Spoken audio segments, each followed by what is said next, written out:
जय माता की दोस्तों, आप सभी को आज हम देवी भागवत का 10वां अध्याय शुंभवध का प्रसंग सुनाऊंगा। मैं मस्तक पर अर्धचंद्र धारण करने वाली शिव शक्ति स्वरूपा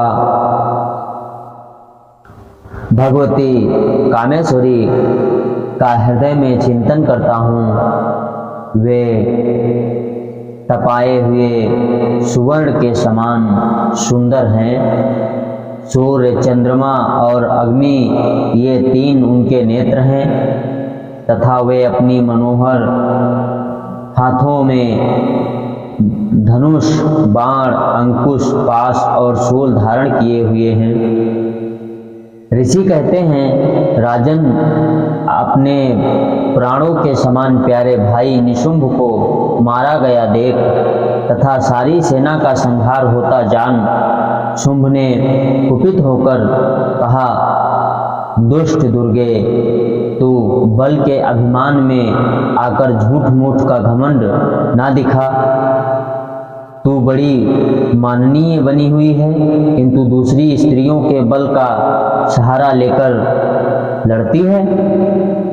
देवी बोली, ओ दुष्ट, मैं अकेली ही हूँ। इस संसार में मेरे सिवा दूसरी कौन है?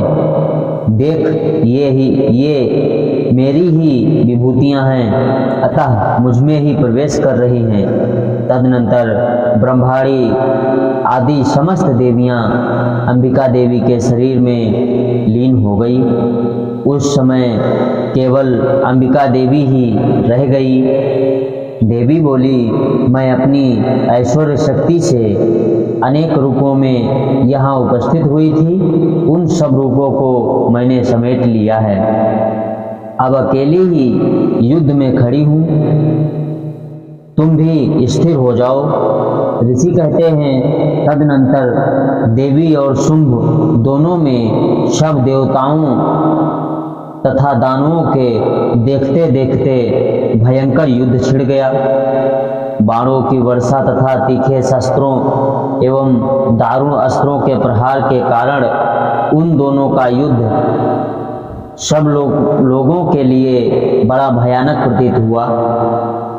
उस समय अंबिका देवी ने जो सैकड़ों दिव्य अस्त्र छोड़े, उन्हें दैत्यराज शुंभ ने उनके निवारण अस्त्रों द्वारा काट डाला। इसी प्रकार शुंभ ने भी जो दिव्य अस्त्र चलाए, उन्हें परमेश्वरी ने भयंकर हुंकार शब्द से उच्चारण आदि द्वारा खिलवाड़ में ही नष्ट कर दिया। तब उस असुर ने सैकड़ों बाणों से देवी को आच्छादित कर दिया। यह देख क्रोध में भरी हुई उन देवी ने भी बाण मारकर उसका धनुष काट डाला। धनुष कट जाने पर फिर दैत्यराज ने शक्ति हाथ में ली, किंतु देवी ने चक्र से उसके हाथ की शक्ति को भी काट गिराया। तत्पश्चात दैत्यों के स्वामी शुंभ ने 100 चांद वाली चमकती हुई ढाल और तलवार हाथ में ले उस समय देवी के ऊपर धावा किया। उसके आते ही चंडिका ने अपने धनुष से टंकार छोड़े हुए तीखे बाणों द्वारा उसकी सूर्य किरणों के समान उज्ज्वल ढाल और तलवार को तुरंत काट दिया। फिर उस दैत्य के घोड़े और सारथी को मार गिराया। धनुष तो पहले ही कट गया था,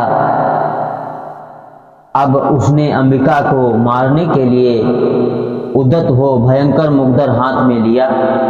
उसे आते देख देवी ने अपने तीक्ष्ण बाणों से उसका मुग्धर भी काट डाला।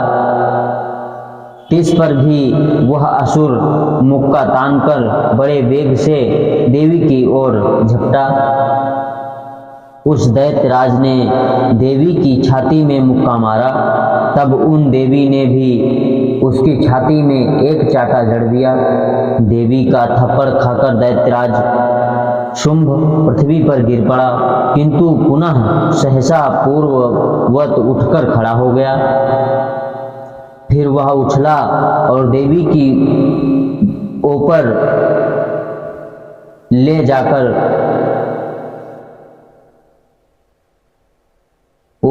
जाकर आकाश में खड़ा हो गया। तब चंडिका आकाश में भी बिना किसी आधार के ही शुंभ के साथ युद्ध करने लगी। उस समय दैत्य और चंडिका आकाश में एक दूसरे से लड़ने लगे।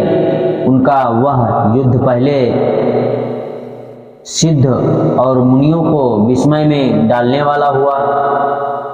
फिर अंबिका ने शुंभ के हाथ बहुत देर तक युद्ध करने के पश्चात उसे उठाकर घुमाया और पृथ्वी पर पटक दिया।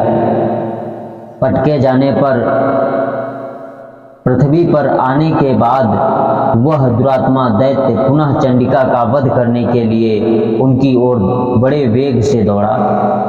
तब समस्त दैत्यों के राजा शुंभ को अपनी ओर आते देख देवी ने त्रिशूल से उसकी छाती छेद डाली, उसे पृथ्वी पर गिरा दिया। देवी के शूल की धार से घायल होने पर उसे प्राण पखेरु उड़ गए और वह समुद्रों, द्वीपों तथा पर्वतों सहित समूची पृथ्वी को कंपाता हुआ भूमि पर गिर पड़ा। तदनंतर उस दुरात्मा के मारे जाने पर संपूर्ण जगत प्रसन्न एवं पूर्ण स्वस्थ हो गया तथा आकाश स्वच्छ दिखाई देने लगा। पहले से जो उत्पात सूचक मेघ और उल्कापात होते थे वे सब शांत हो गए तथा उस दैत्य के मारे जाने पर नदियां ठीक मार्ग से बहने लगी। उस समय शुंभ की मृत्यु के बाद संपूर्ण देवताओं का हृदय हर्ष से भर गया और गंधर्वगण मधुर गीत गाने लगे, दूसरे गंधर्व बाजे बजाने लगे और अप्सराएं नाचने लगी।